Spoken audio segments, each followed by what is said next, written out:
하나님 말씀 출애굽기 33장 7절에서 11절까지 보도록 하겠습니다. 33장 7절에서 11절까지 한 절씩 교독하고 마지막 절 같이 읽겠습니다. 모세가 항상 장막을 취하여 진 밖에 쳐서 진과 멀리 떠나게 하고 회막이라 이름하니 여호와를 앙모하는 자는 다 진 바깥 회막으로 나아가며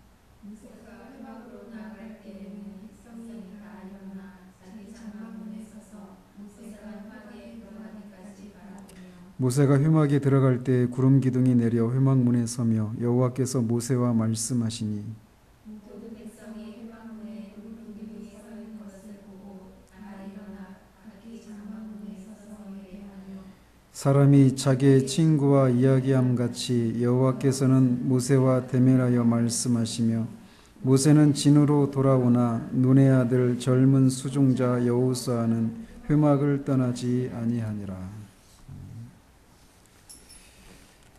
우리는 앞으로도 이 33장에 계속해서 이렇게 머물 텐데 지난주에 이 1절에서 6절까지를 통해서 부흥이 먼저는 이 자신의 처지를 인식하는 것으로부터 시작되고 이어서 자신의 죄를 회개하고 바로 그 자신의 죄로 인해서 하나님의 임재가 사라지는 것을 인식하는 그런 과정을 통해 부흥이 임한다는 사실을 살펴보았습니다. 오늘은 이어지는 장면을 통해서 기도와 부흥과의 관계에 대해서 살펴보도록 합니다. 방금 말씀드린 대로 하나님은 이스라엘 백성에게 그들에게 그 금송아지 우상을 섬기고 하나님의 계명을 어기는 그들의 죄를 용서해 주시지만 그리고 그들에게 약속한 그 땅은 주시겠지만 그들과 더 이상 함께 하시지 않으시겠다라고 말씀하셨습니다. 이에 이스라엘 백성들이 자신의 처지를 인식하고 자신의 죄를 하나님의 관점으로 바라보게 되었어요. 그리고 자신들의 죄로 인해서 하나님께서 자신들과 함께 하시지 않는다라고 하는 것이 얼마나 두려운 일인지를 알고 슬퍼하면서 자기들의 몸을 단정하지 않습니다. 이들이 이런 모습을 보이는 것은 하나님께서 다시금 자신들에게 돌아오시기를 갈망하는 데에서 나오는 것입니다. 그러나 그들은 이 갈망하는 데서 멈추지 않고 오늘 본문에서 보여주고 있는 그런 어떤 특별한 행동을 취한다라는 것입니다. 우리는 이들의 행동에서 교회 부흥이 임하기 전에 어떤 과정을 거치는지에 대한 이 새로운 이 국면을 접하게 됩니다. 교회사에 임했던 이 부흥의 역사를 우리가 살펴보면 교회가 엄청난 죄나 이 실패로 인해서 침체되어 있다가 갑자기 부흥의 단계로 들어가는 그런 일은 없다라는 것입니다. 침체 가운데 있다가 갑자기 부흥이 임하는 것이 아니라 그 중간에는 어떤 단계들이 있다라는 거예요. 그래서 지난번에는 자신의 처지를 인식하고 자신의 죄를 하나님의 관점으로 인식하고 이런 자신의 죄 때문에 하나님의 임재가 사라졌구나라고 하는 것을 깨닫는 일이 먼저 있다라고 말씀을 드렸어요. 그런데 오늘 우리가 이 본문에서 보여주는 또 다른 단계는 기도와 중보의 그런 단계가 있다라는 것입니다. 부흥이 임하기 전에 말이에요. 이스라엘 백성들은 금송아지를 섬기면서 흥분했던 그런 분위기가 사라지고 그들은 무엇인가에 사로잡히게 됩니다. 그들은 자기들의 죄악성을 인식하고 회개했어요. 그러나 그들은 더 나아갔습니다. 7절에 있는 것처럼 모세가 항상 장막을 취하여 진 밖에 쳐서 진과 멀리 떠나게 하고 회막이라 이름하니 여호와를 앙모하는 자는 다 진 바깥 회막으로 나아가며 라고 말을 하고 있습니다. 모세는 장막을 취해서 진 밖에 장막을 치고 그것을 회막이라고 불렀다라는 거예요. 여기서 말하는 장막은 하나님이 모세에게 명해서 이렇게 지으라고 했던 성막을 말하는 게 아닙니다. 그것은 이스라엘 백성 이 진영 가운데 세워놓았었던 장막이었어요. 그리고 거기에서 모세와 다른 사람들이 기도했던 그런 텐트였단 말이죠. 즉 그곳은 백성들이 하나님을 만나기 위해서 나아가는 회막이었어요. 근데 그게 원래는 진영 안에 있었던 거란 말이죠. 이렇게 원래 진영 안에 있었던 이 장막, 그것을 모세가 특별히 회막이라고 하는 이런 이름으로 불렀는데 말 그대로 만남의 장소입니다. 누구를요? 하나님을. 마찬가지로 교회에도 이런 것이 적용되어야 한다는 것입니다. 교회는 다른 곳이 아니라 하나님을 만나고 그분을 예배하기 위하는 그런 장소라는 것입니다. 교회는 이렇게 하나님을 만나는 곳이어야 해요. 오늘 본문을 보면 원래 이렇게 하나님을 만나기 위한 장소였던 장막이 진영에 세워져 있었지만 모세는 이 장막을 거두어서 진영에서 멀리 떨어진 곳에 다시 세웠다고 말합니다. 모세는 이스라엘이 지금 처한 이 상황을 매우 위급한 상황으로 인식을 했던 거예요. 그리고 그런 상황에서 무엇인가를 해야만 한다라고 하는 마음의 부담을 느꼈던 것입니다. 그리고 그런 마음의 부담을 따라서 그가 취했던 행동은 진영 가운데 있었던 장막을 옮겨서 진영 밖에 세우는 것이었어요. 이처럼 부흥이 임하기 전에도 항상 이런 부류의 사람들이 있었다라는 것입니다. 그들은 갑자기 교회를 위한 이 마음의 짐을 느낍니다. 그리고 무엇인지는 잘 모르지만 자신이 느끼고 있는 그런 마음의 짐이 너무나 무거워서 그것에 대해서 무엇인가를 해야만 한다라고 하는 그런 일종의 강박 같은 것을 느끼고 그 무엇인가를 실천을 한다라는 것입니다. 중세 그런 암울한 시기에도 존 위클리프나 존 후스와 같은 사람이 바로 그런 압박을 느꼈어요.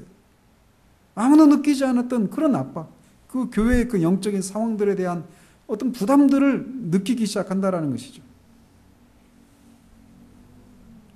마틴 루터도 동일한 압박을 느꼈습니다. 그리고 그것은 그에게 너무나 무거운 것이었고 그 무거운 부담을 해소하기 위해서 무엇인가를 해야만 했던 것입니다. 이런 식으로 하나님께서는 이 부흥의 역사를 교회에 보내시기 전에 먼저는 딱 한 사람, 이런 어떤 부담감을 느끼는, 그리고 그 부담감을 따라서 하나님 앞에서 무엇인가를 해야만 한다라고 하는 그런 소명감을 느낀 한 사람을 불러 일으키신다라는 것입니다. 그리고 그런 사람들은 항상 유명한 사람들만은 아니었다라는 것입니다. 그들은 매우 평범하고 무명의 사람들이었어요. 그러나 갑자기 그런 사람이 부흥에 대한 소망을 품거나 또는 이 부흥의 때에 나타났던 그런 교회의 영광스러움과 자신이 속한 그런 교회 현실을 비교하는 데서 오는 그런 슬픔과 마음의 부담을 느끼면서 부흥을 위해서 무엇인가를 해야 한다라고 하는 것을 느끼는 것으로부터 부흥이 시작되는 것을 본다라는 것입니다. 그리고 이런 일을 위해서 누구라도 하나님 앞에 사용될 수 있어요. 우리는 종종 그런 생각을 가집니다. 어떤 교회의 어떤 영적인 상황들, 우리가 속해 있는 우리 교회만이 아니라 이 시대의 교회들의 모습들을 보면서도 마찬가지예요. 그런 것들을 보면서 무엇인가, 이게 전부인가? 이게 기독교 신앙 이게 전부인가? 그리스도인으로서 산다라고 하는 것이 이것이 전부인가? 교회라고 하는 것이 이것이 전부인가? 내가 지금 보고 있는 교회의 모습이 진짜 교회의 전부인가? 이런 생각들을 갑자기 느껴요. 근데 그런 생각을 가질 때 그런 생각하기 쉽다라는 겁니다. 우리 교회 목사님 같이 유명한 분도 저렇게 탁월한 분도 그런 부담들을 느끼지 않는데 나 같은 사람이 내가 이런 상황들을 보고 어떤 부담을 느끼는 게 정당한가? 그러면서 어떤 두려움마저 가질 수 있다라는 거예요. 그러나 하나님은 언제나 미련한 자들을 사용해서 지혜로운 자들을 부끄럽게 하시는 그런 하나님이십니다. 주님의 제자였던 나다나엘은 그의 친구 빌립이 자신이 메시아를 만났다 이런 얘기를 하니까 그가 누구냐라고 하니까 나사렛 예수다 이런 얘기를 하니까 나사렛에서 무슨 선한 것이 나겠느냐 이렇게 묻습니다. 세상의 구주가 나려면 예루살렘 정도는 된 그런 지역에서 나와야죠. 그리고 뭔가 학문적으로도 뛰어난 업적을 남긴 그런 사람이어야 한다라는 생각을 가지고 있는 거예요. 지극히 세상의 방식을 따라서 그렇게 생각했던 것입니다. 그러나 유명하고 유력한 사람들을 통해서 세상을 구원하는 일을 하신다라고 하는 이런 세상의 생각과는 달리 세상의 구주가 나사렛에서 나셨습니다. 이것이 하나님의 방식이에요. 따라서 하나님께서 이 가난한 시대에 부흥을 허락하시는 도구로 사용할 사람은 저나 여러분과 같은 무명의 사람들일 수 있습니다. 우리가 무명하기 때문에 하나님이 반드시 우리를 사용하신다 이렇게 말할 수는 없어요. 그러나 우리가 무명하기 때문에 하나님은 우리 같은 사람을 사용하시지 않는다라고 생각해서도 안 된다라는 것입니다. 하나님은 어떤 사람이라도 어떤 불의 사람들이라도 그 소명의 짐을 느끼게 하실 수 있습니다. 한 교회에서도 말씀드린 것처럼 목사가 아닌 사람들이 그런 부담을 가진 사람일 수도 있어요. 오히려 저와 같은 목사들도 느끼지 못하는 그런 영적인 부담을 평범한 성도들이 느낄 수 있다는 것입니다. 따라서 여러분들 안에서 그런 어떤 교회의 어떤 그런 영적인 상황을 가지고 느끼는 어떤 부담들이 있을 때, 나 같은 사람이 목사님도 저런 생각을 안 갖는데 나 같은 사람이 내 안에서 일어난 생각이 맞을까? 이런 두려움을 가질 필요는 없어요. 이처럼 모세가 취한 행동은 진영 밖에 장막을 옮겨서 새로 치는 것이었습니다. 그리고 그 장막은 말씀드린 것처럼 진영에서 멀리 떨어진 진영 밖에 있는 곳이었어요. 여기에 우리가 주목할 만한 것이 있습니다. 모세는 방자했던 이스라엘 백성들이 자신의 죄들을 회개하는 것을 보고 기뻐했을 것이 분명합니다. 그러나 그는 그것으로 충분하다고 생각하지 않았어요. 왜냐하면 백성들이 그렇게 하나님의 말씀을 듣고 송구하게 생각하면서 두려워하면서 자신의 몸을 단장하지 않는 좀 전에 그런 방자했던 모습에서 돌이키는 이런 모습을 보고 이만하면 됐다 이렇게 만족하지 않았다라는 거예요. 왜? 여전히 하나님의 임재는 사라져 있었기 때문입니다. 구름 기둥이 진영에서 떠나 있었어요. 그래서 모세는 하나님의 임재가 다시 돌아오기를 위해서 진영 밖에 기도의 처소를 따로 세웠던 것입니다. 그런데 그가 이 진영 밖에 세우면서 백성들에게 우리는 이제 이런 상황이니까 진영 밖에 장막을 세우도록 합시다.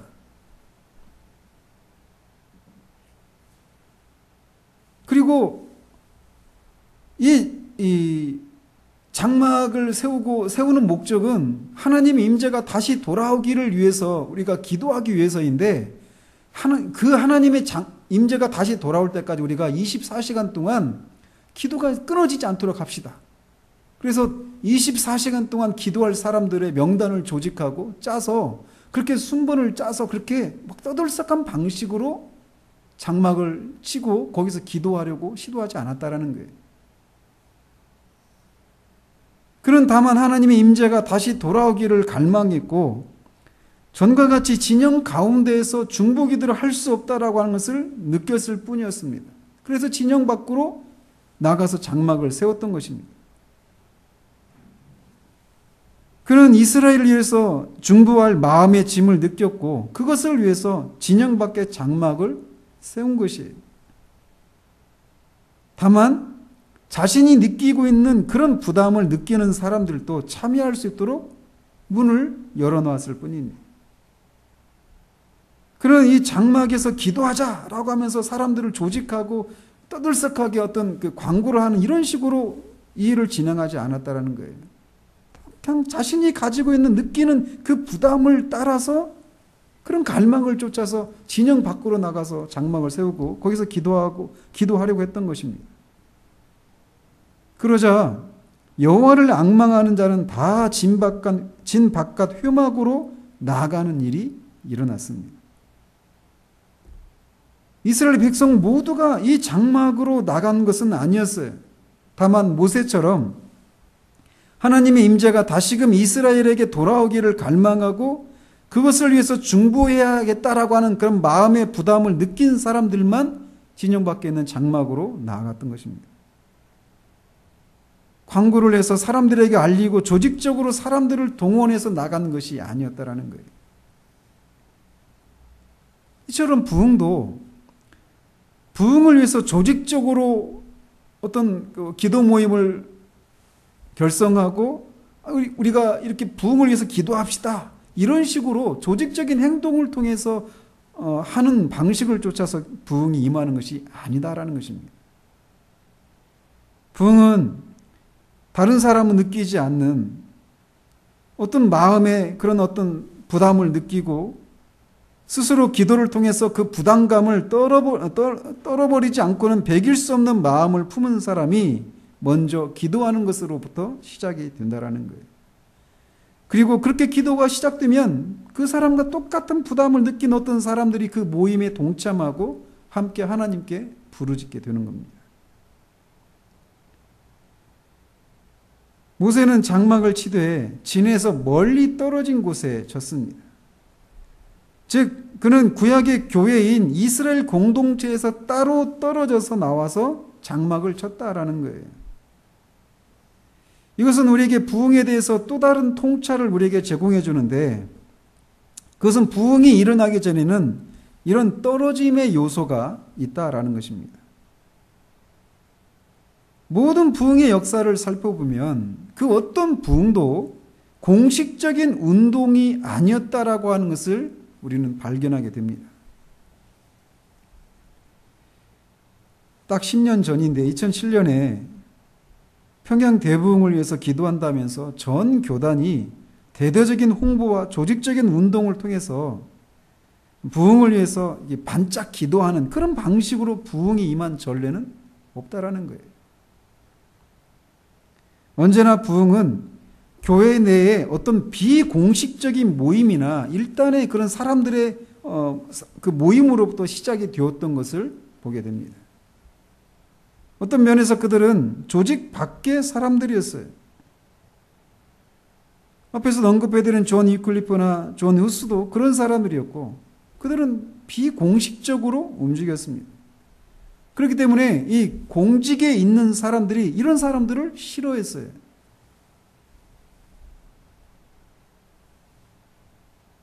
똑같은 일들이 교회 역사 가운데 늘 반복되어 나타났습니다. 우리가 청교도적인 이런 청교도적이고 개혁적인 신앙을 우리가 표방하는 그런 교회인데 청교도들의 시작도 이래요. 영국 내에서 종교개혁이 일어나서 영국도 종교개혁이 일어났어요. 그러면서 국교가 탄생이 됐습니다. 그러나 국교의 개혁에 만족하지 못하는 사람들이 생겨났어요.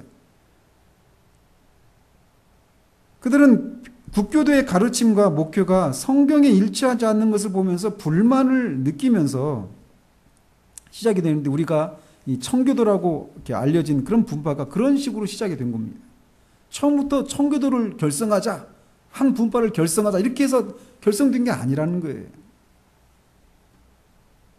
18세기 영국의 부흥의 도구였던 휘필드나 웨슬레도 국교도 내에 만연한 형식적이고 부패한 신앙에 대한 불만족을 인해서 이 거룩한 클럽, 홀리 클럽이라고 하는 것을 결성하고 참된 경건을 추구해 나갑니다.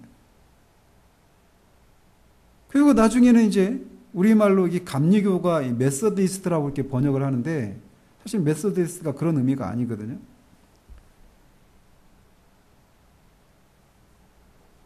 처음에 이들이 어떤 어떤 교단이나 큰 그룹을, 조직을 결성하자 해가지고 이렇게 시작된 게 아니라는 거예요. 언제나 그들은 교회 내 비공식적인 그런 모임들이었습니다.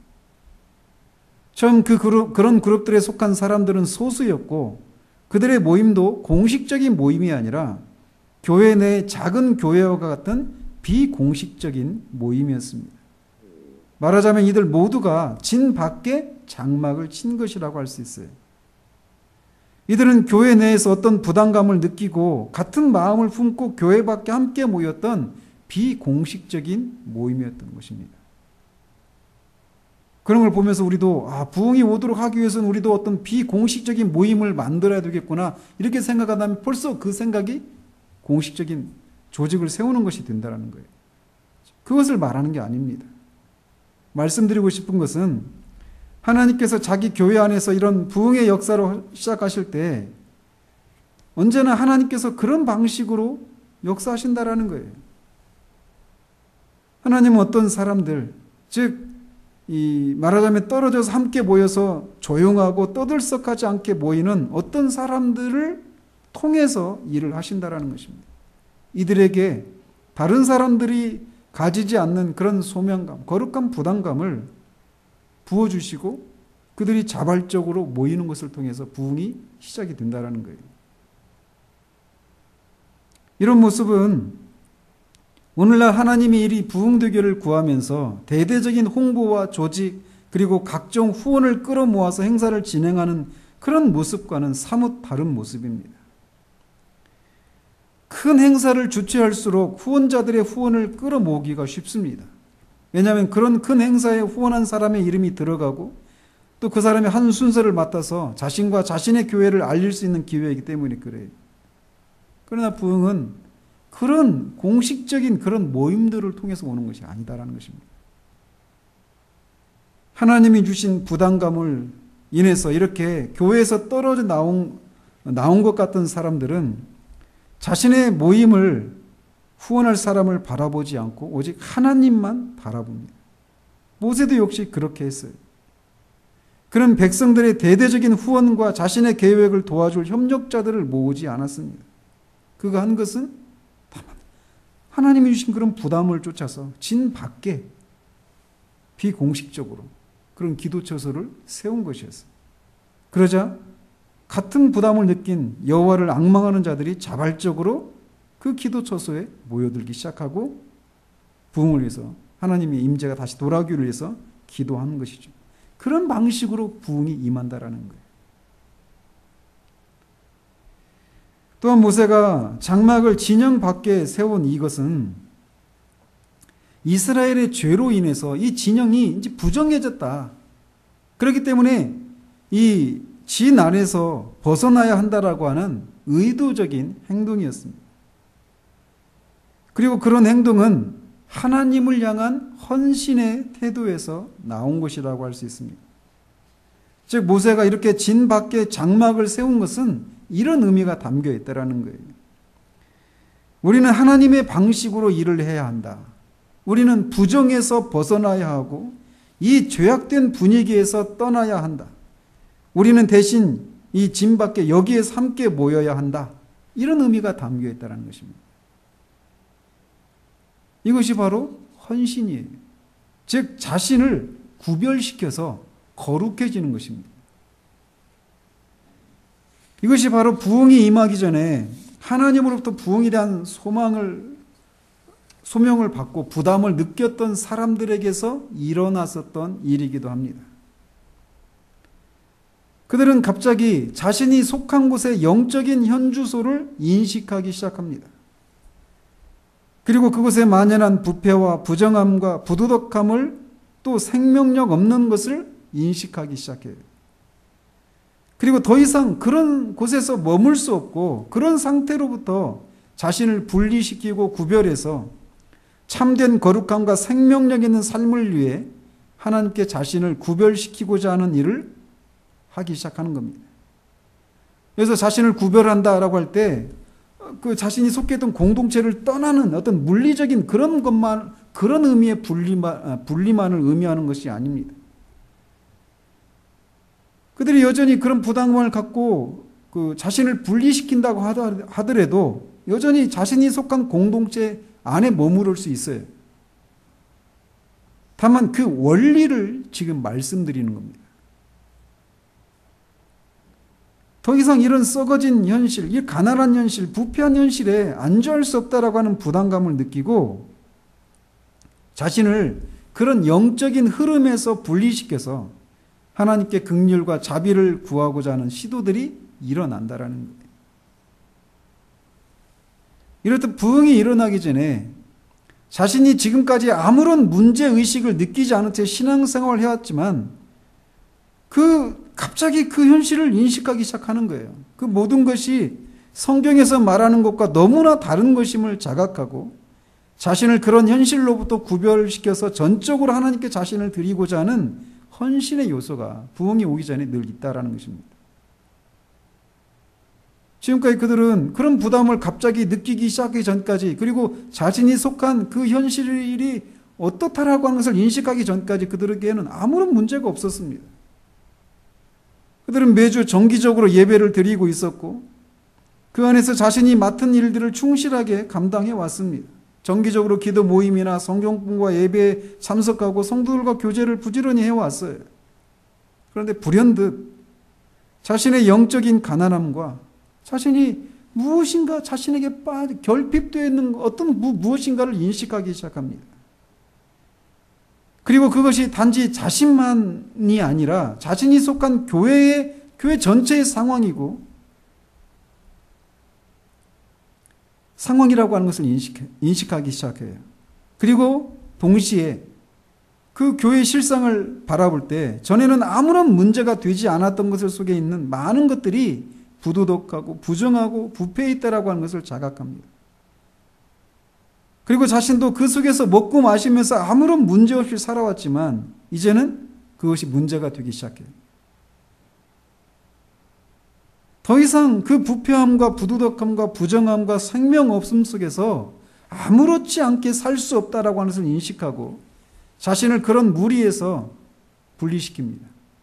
때로는 그런 공동체를 떠나는 일이 있을 수도 있어요. 그러나 말씀드린 것처럼 공동체는 여전히 머물면서 내가 지금까지 해왔던 이런 신앙생활로는 내가 더 이상 만족할 수 없다. 이런 교회 상태로는 내가 더 이상 만족할 수 없다. 라고 하면서 자신을 분리시키는 일이 일어난다라는 거예요. 그것이 부흥이 있기 전에 이런 것들을 인식한 사람들에게서 나타나는 모습들입니다. 전에 익숙했던 사람들과 신앙의 형태들과 삶으로부터 자신을 구별시키는 일이 일어난다라는 거예요.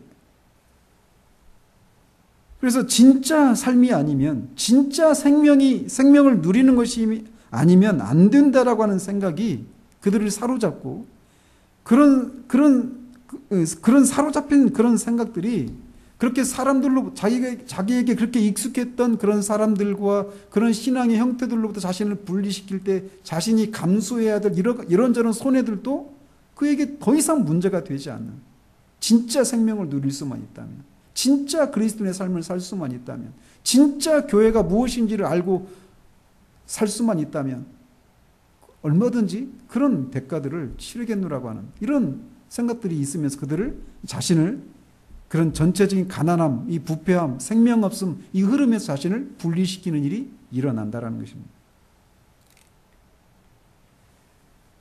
이런 분리가 일어나기 위해서는 자신이 얼마나 무가치하고 부정한가를 아는 것이 필요합니다.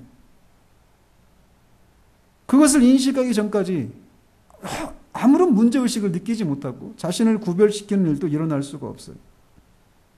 그러나 우리가 이것이 무엇인지를 이런 부흥을 위해서 우리가 기도하기 전에는 우리는 이런 분리가, 이런 구별이 우리에게 있어야 한다는 겁니다. 우리는 일상의 그런 자세를 벗어나서 이 장막을 세워야 돼요.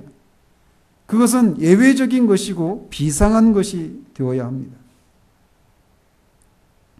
그런 면에서 우리는 이런 예외적이고 비상한 어떤 것을 하고 있는지 우리 자신에게 물어볼 필요가 있어요. 즉 이렇게 자신을 구별시켜야 한다라고 하는 마음의 부담을 느끼고 있는가라는 거예요. 이거는 부흥이 임하기 임하는 과정에서 있는 단계이기도 하지만 개인적으로도 이런 일이 일어나는 거예요. 지금까지 아무런 문제가 없었어요. 갑자기 자신이 처한 영적인 현실, 자신이 속해 있는, 자신의 주변에 있는 그런 사람들의, 그런 교회들의 그런 현실들을 갑자기 인식하는 거예요. 그래서 그것을 해결하기 전까지, 자신 안에 있는 그 부담감이 해소되기 전까지는 쉴 수가 없어요. 그리고 그것을 위해서 지금까지 나한테 익숙했던 이런 모든 환경으로부터 자신을 분리시키는, 구별시키는 이런 일이 일어나는 거예요. 그런 일이 있은 후에 한 사람의 영적인 상황이 갑자기 바뀌는 일이 일어나는 거예요. 그런 과정이 있다는 것입니다. 이렇게 모세가 진영 밖에 장막을 세우고 여호와를 앙몽하는 사람들이 그 장막으로 따라 나아가자 이 사람들 이외에 백성들이 어떻게 했는지에 대해서 8절은 이렇게 말하고 있습니다. 모세가 회막으로 나아갈 때에는 백성이 다 일어나 자기 장막문에 서서 모세가 회막에 들어가기까지 바라보며, 모세와 여호와를 앙모하는 사람들이 진영 밖에 있는 장막에 들어갈 때 이스라엘 백성 전체가 이 하나님의 말씀을 듣고 황송하게 생각했던, 그래서 슬퍼하면서 자기 몸을 단장하지 않으려고 했던 이스라엘 백성 전체가 진영 밖에 있는 장막으로 나간 것이 아니었다는 거예요.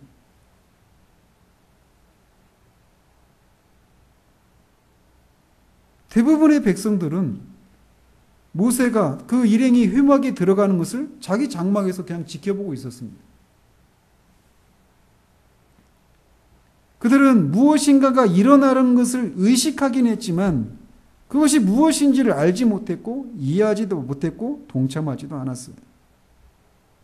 그들은 모세와 함께 하나님을 만나는 그 회막으로 나아가 기도하거나 하지 않았습니다. 그들은 모세와 그 일행들이 회막에 들어가는 것을 그저 지켜보기만 했고 아마도 자신들끼리 회막에 나가는 사람들에 대해서 이런저런 얘기들을 나누는 것이 전부였다는 것입니다. 모세와 함께 하나님을 만나기 위해 모세가 가진 부담을 가지고 회막에 동참한 사람들은 진영에 남아서 이렇게 자신들을 지켜보는 그런 사람들에 비하면 소수에 불과했습니다. 진영 안에 머물렀던 백성의 숫자가 훨씬 많았어요. 그들은 다만 모세의 일행을 예의주시하면서 그들 사이에 무언가가 일어나고 있다는 것을 의식하고 자기들끼리 얘기를 나누는 것이 전부였습니다. 이처럼 부흥의 시기에도 부흥을 위해서 기도하는 사람은 교회 구성원 전체가 아니었다라는 것이에요.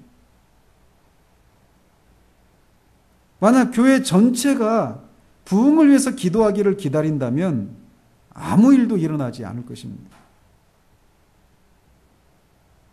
대다수의 사람들이 이렇게 예외적이고 비상한 일에 자신을 헌신하지 않고 있을 때 소수의 사람들만 자신을 이런 일에 헌신하는 것입니다. 그리고 이 소수의 사람들에 의해서 교회 전체의 사람들이 영향을 받는 거예요. 순서가 이렇습니다. 지금도 마찬가지예요.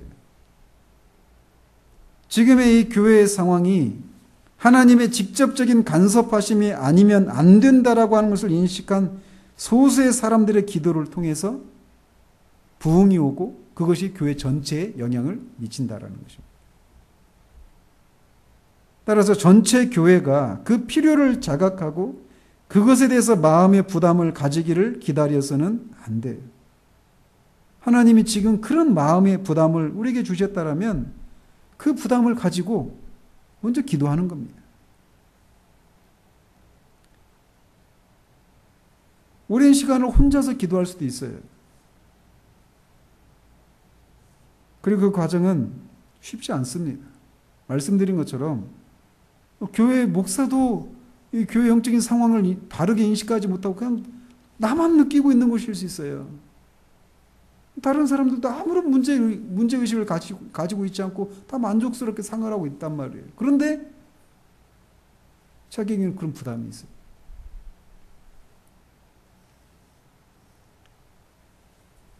그런 상황에서 하나님만을 바라보고 기도하는 것은 쉽지 않아요. 그러나 언제나 하나님은 그런 방식으로 일하신다라는 것입니다. 이렇게 모세와 그 일에 여호와를 앙망하는 사람들이 진영 밖에 장막을 치고 그것을 회막이라 부르고 그곳에서 기도하기 시작했을 때 어떤 결과가 일어났는지를 9절에서 11절에서 그거 말해주고 있습니다. 모세가 회막에 들어갈 때 구름 기둥이 내려 회막문에 서며 여호와께서 모세와 말씀하시니 모든 백성이 회막문에 구름 기둥이 서 있는 것을 보고 다 일어나 각기 장막문에 서서 예배하며 사람이 자기의 친구와 이야기함과 같이 여호와께서는 모세와 대면하여 말씀하셨다라고 말하고 있습니다. 모세와 여호와를 앙모하는 사람들이 회막에 들어가서 하나님께 기도하자 하나님의 임재의 상징인 구름 기둥이 회막문에 섰습니다. 다시 돌아왔어요. 이것은 부흥을 암시하는 첫 번째 조짐은 언제나 교회의 생명력에 대해서 어떤 일이 일어나기 시작한다라고 하는 것을 우리에게 말해줍니다. 새롭게 소생하는 어떤 일이 나타나기 시작해요. 교회 예배가 더 뜨거워지고 없었던 어떤 것이 되살아나고 따스함과 부드러움이 교회에 찾아오게 됩니다. 용기를 북돋아주는 일이 일어나기 시작해요. 사람들의 기도 속에서 새로운 동경과 새로운 기대감과 새로운 자유함이 나타납니다. 그것이 구름 기둥이 돌아왔다고 하는 것이 바로 이런 것들을 뜻하는 거예요. 로이 존스는 어떤 나이 드신 분이 자신들의 그 기도 모임에서 고대하고 있는 것이 이런 거라고 말했다고 합니다. 그것은 오라고 하는 그런 요소라는 거예요. 갈망과 신음하면서 기다리는 오의 요소가 자기들의 기도 모임 가운데 생겨나는 것을 고대해 왔다라는 것입니다. 그런데 그런 일이 일어나는 거예요.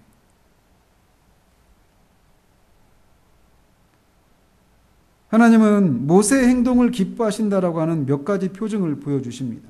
첫 번째는 구름 기둥이 이렇게 돌아온 거예요. 그리고 구름 기둥이 다시 돌아왔다라고 하는 것은 이렇게 부흥의 조짐과 같은 그런 것이라는 것입니다. 그런 것처럼 교회 안에서 갑자기 예배 분위기가 바뀌는 거예요. 기도 모임 속에서 그런 오라고 하는 그런 갈망의 요소들이 생겨나기 시작하고 어떤 따스함과 이 부드러움이 찾아오기 시작합니다. 이렇게 구름 기둥이 먼저 돌아오고 또 하나님은 모세와 친구처럼 대화를 나누셨습니다. 다른 말로 해서 무엇보다도 먼저 모세가 이렇게 하나님이 모세와 친구처럼 얼굴을 대면해서 이렇게 얘기를 나눈다. 이 얘기는 결국 하나님이 모세의 기도를 들으시고 응답해 주실 것이라고 하는 이런 조짐입니다. 그러나 모세가 처음부터 그런 것은 아니었어요. 그는 이스라엘의 상황을 인해서 백성들보다 더 큰 두려움과 고뇌를 느꼈음이 분명합니다. 그런 기도가, 그런 고뇌 가운데, 그런 모세가 그런 고뇌 가운데 하나님 앞에 기도하기 시작했을 때 하나님은 그를 친구처럼 대면해서 말씀하시기 시작했어요. 즉, 그렇게 고뇌로 시작했던 기도가 하나님이 이제 그에게 말씀을 나누시고 그것을 통해서 모세의 기도를 하나님이 들으셨고 응답해 주실 것이라고 하는 이런 표징을 보여주신 거라는 거죠. 이처럼 부흥의 역사 속에서도 이런 부담감을 느낀 사람들은 한동안 고뇌의 기간을 거친 다음에 모든 것이 잘 된다는 느낌을 가지는 시점에 이르게 됩니다. 하나님께서 자기의 기도를 들으셨으며 어떤 일이 일어날 것이라고 하는 느낌을 갖게 된다는 거예요. 이건 부흥을 위해서도 그렇지만 거듭 말씀드리지만 이건 개인적인 그런 상황에도 적용될 수 있어요. 우리의 기도의 시작이 처음에는 고뇌 가운데 시작할 수 있어요. 그러나 하나님께서 우리의 기도를 들으셨다라고 하는 이런 느낌을 받으면서 모든 것이 이제 잘 될 것이다라고 하는 이런 느낌을 우리가 가지게 되는 그런 시점이 이런 일이 있다라는 것이죠.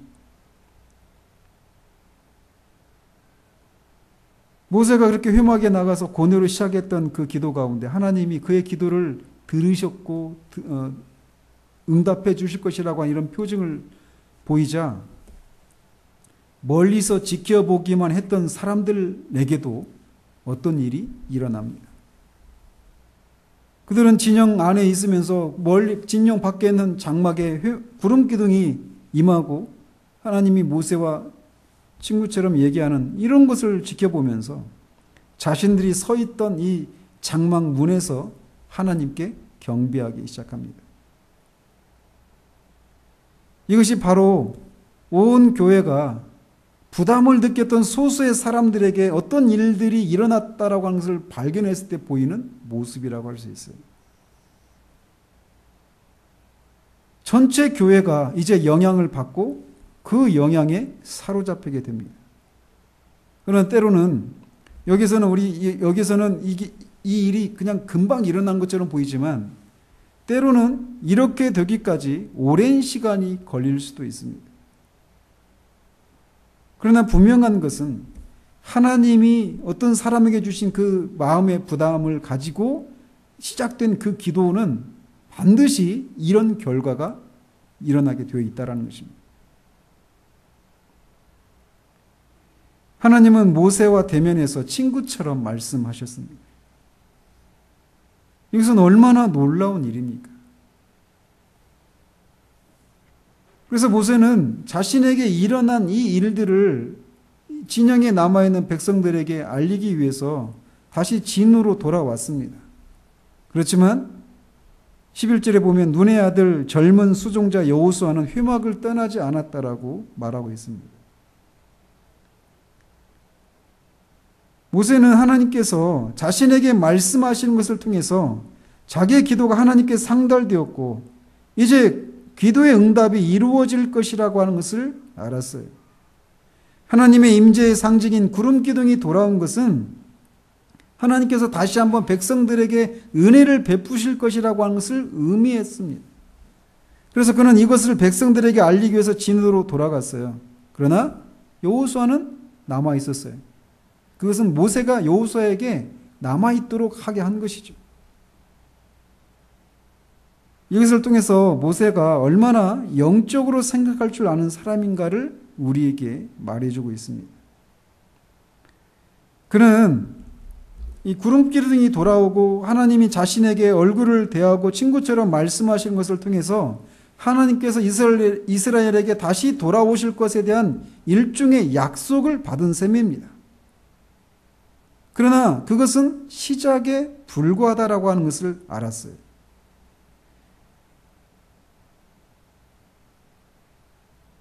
즉 그는 더 큰 것이 오기 위한 시작에 불과하다. 뭐가? 구름 기둥이 다시 돌아오고 하나님이 자기에게 얼굴을 대하고 말씀하시는 것. 이것은 하나님이 더 큰 것을 주시기 위한 시작이 불과하지 그게 전부가 아니다라고 하는 것을 인식했던 거예요. 그래서 자기의 수종자 여호수아를 회막에 남겨놓은 채 하나님으로부터 더 큰 것이 올 것을 하나님이 더 계시해 주실 것을 기다리도록 그렇게 했던 것이죠. 그는 올 것이 더 많다라고 하는 것을 알았습니다.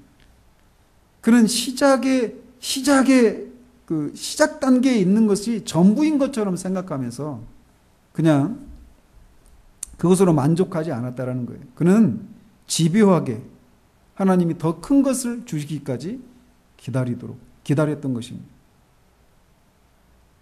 거듭 말씀드리지만 이것은 우리 개인에게도 적용될 수 있어요.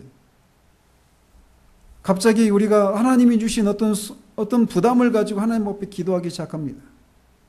그 기도는 처음에는 고뇌로 시작하는 거예요. 자신의 영적인 상황, 또 자신이 속한 교회의 영적인 상황들 이런 것들을 보면서 이게 전부가 아닌데 이렇게 사는 게 기독교인의 삶의 전부가 아닌데 교회가 이 정도에서는 안 되는데 더 나아가서 이래서는 안 되는데 이런 우리들의 현실들을 보면서 고뇌 가운데 하나님 앞에 기도하기 시작합니다. 아무도 자신이 느끼는 그런 부담을 느끼지 않아요. 그냥 자신만 느낄 뿐입니다. 그런 부담을 가지고 기도하다가 고뇌로 시작했던 그 기도 가운데 하나님의 임재를 드러내시고 자신의 기도를 받으셨다라고 하는 것을 이런저런 것을 통해서 자신이 알 수 있도록 말씀하십니다. 그때 우리는 그게 전부라고 생각하는 그런 우를 범해서는 안 된다라는 거예요. 그것은 시작입니다.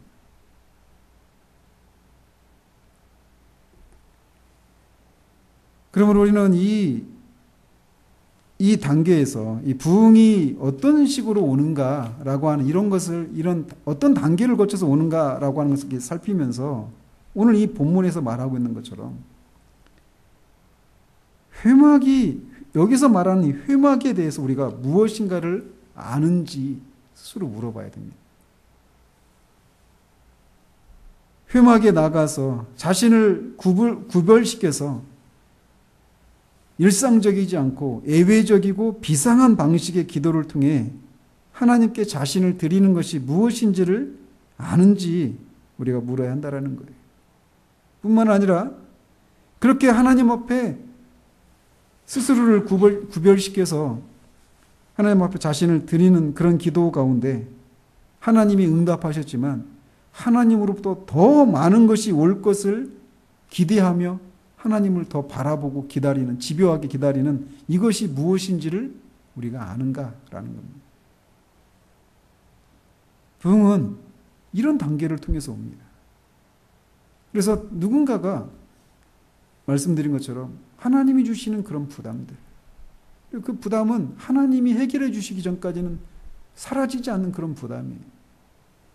그리고 그 부담은 교회 전체에 있는 모든 사람에게 주어지는 게 아니에요. 소수의 사람들에게 주어집니다. 그걸 가지고 물리적인 분리일 수도 있지만 때로는 물리적인 분리가 아닌 그런 방식으로 자신을 구별시켜서 기도하는 중에 하나님이 자신의 기도를 응답하시고 또 더 나아가서 교회 전체의 영적인 흐름을 바꾸는 그런 것을 주시겠다라고 하는 그런 약속을 받아내는, 약속을 받는 그런 기도가 무엇인지를 우리는 알아야 돼요. 맞물려서 말씀을 드리면 이거는 외로운 일입니다. 고독한 일이에요. 그러나 하나님은 언제나 그런 방식으로 하나님의 일을 하십니다. 우리가 그런 사람들이기를 바랍니다. 기도하겠습니다.